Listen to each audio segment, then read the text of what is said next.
Okay, let's really get into this. You've put together an extraordinary puzzle for us.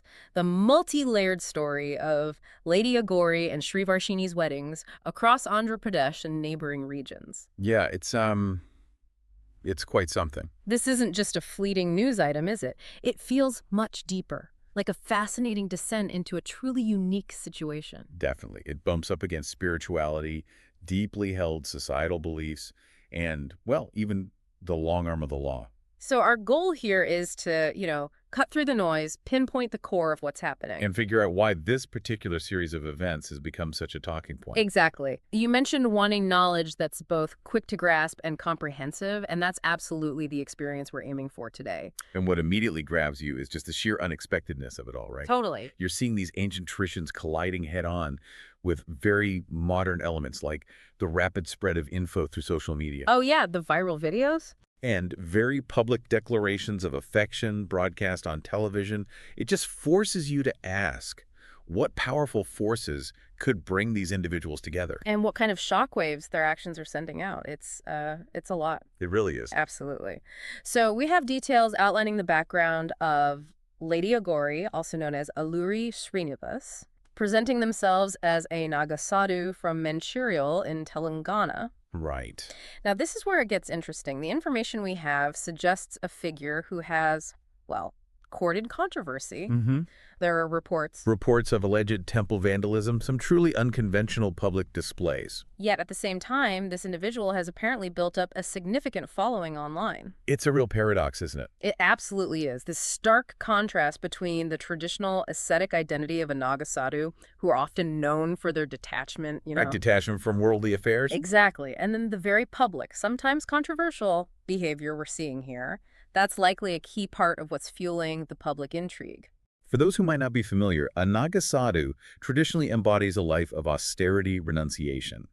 So seeing that juxtaposed with social media presence and these public spectacles, it really challenges our typical understanding. Especially of spiritual figures in contemporary society. Precisely. Then we have the entry of Sri Varshini. She's this 23-year-old B.Tech student from Mangalagiri in Andhra Pradesh. Okay. And the initial connection seems to have been in Nandigama. She reportedly offered clothes to Lady Aghori. Just an act of generosity. Seems like it. But described as the starting point of their relationship.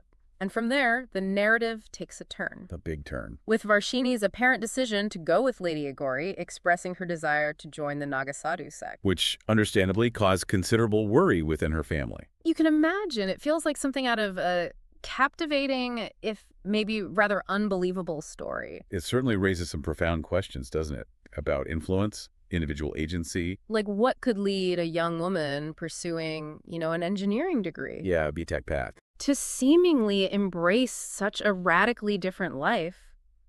Was it sudden? A gradual thing? Was it a transformative experience? Or maybe some kind of persuasion? We can only speculate, really. And the concern from Varshini's family, they're feeling that she was somehow trapped? Yeah. That hints at their belief that external pressures might have been involved. Yeah, and that also touches on broader societal expectations, around young adults, their career choices. And the worries families often have about unconventional life decisions. Definitely. Okay, so a central part of this unfolding drama, the reports of their multiple weddings. Right, the weddings, plural. Allegedly 3 ceremonies, including one at the famous... The very public nature of these unions is quite significant. It suggests a desire, maybe on the part of at least one of them. Or both. Or both, yeah. Not only to formalize their relationship, but also to make it known. Why, though? Well, it could stem from a genuine desire to express their commitment openly, maybe even as a challenge to conventional norms. Possibly. And, in our digitally connected world, broadcasting such personal events also raises questions about constructing a public image, the motivations behind it. And why multiple ceremonies? That adds another layer of complexity. Exactly. Were these different cultural acknowledgments, or did they serve some other purpose? Hard to say from the outside. Okay. And just when you think the story couldn't get any more complex, here comes another twist. Another individual, Radha, comes forward. She claims to have married Lady Aghori earlier. When? On January 1st, 2025, at the Kanaka Durga temple, just days before the news broke about the marriage to Varshini. Wow. Okay. Yeah. That changes things significantly. Absolutely. Radha's accusations of being deceived, her appeals to both the police and the government, these are crucial elements we can't ignore. No, you can't.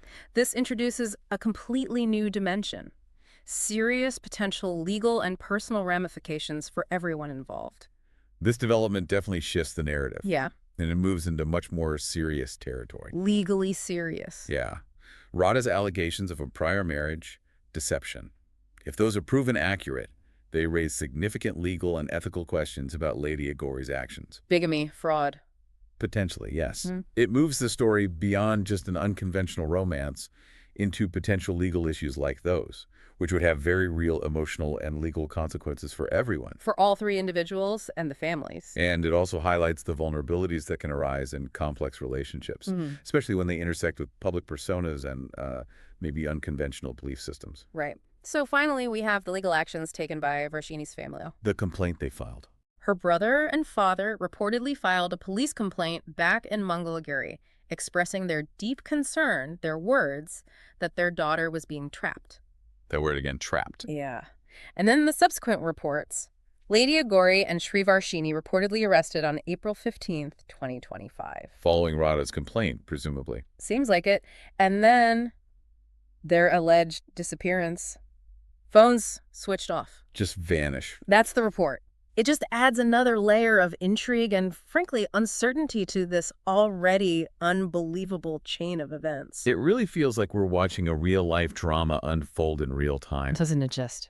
The involvement of law enforcement really underscores the gravity here.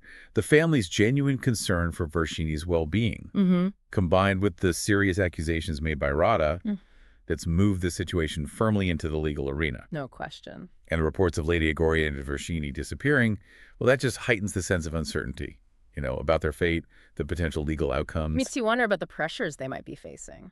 And the sheer complexity of navigating these legal and social challenges. So where does all of this leave us, this deep dive into the Lady Aghori and Sri Varshini story?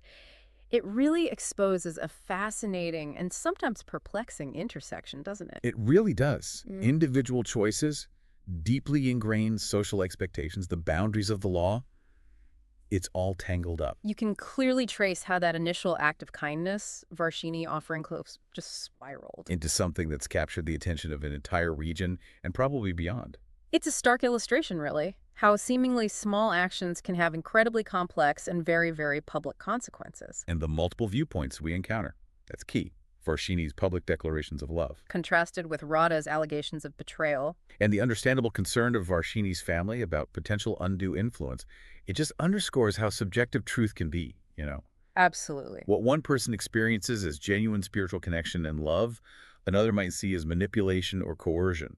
And trying to understand such an unconventional situation from the outside with limited information, relying on these individual accounts, it presents a real challenge. It challenges our own assumptions, doesn't it? About relationships, belief. Definitely. And the cultural backdrop to this story is absolutely vital to consider. Crucial. We're seeing ancient ascetic traditions interacting, maybe colliding quite dramatically with contemporary life in 2025. Yeah, it raises significant questions about identity, especially given Lady Aghori's self-identified gender. Right, that adds another layer. And the evolving boundaries of personal freedom within a society that still holds strong traditional values. It's really fascinating to consider how these ancient practices are being interpreted, how they're received in the modern age. Played out against this backdrop of rapidly changing social norms and values. Yeah. So this situation leaves us with a really thought-provoking question, maybe for you to consider. How do we as a society reconcile these deeply personal expressions of spirituality and love when they directly challenge established social and legal norms? That's the core tension, isn't it? I think so. The ongoing developments in this story will undoubtedly continue to spark debate, offer further insights into these very complex dynamics. It's a narrative that really compels you to think critically about the very definitions of relationship, identity, belief. Especially in our rapidly evolving world. The lack of easy answers, the ongoing uncertainty. Yeah. In many ways, that's what makes this story so compelling. And such a powerful reflection of the times we're living through.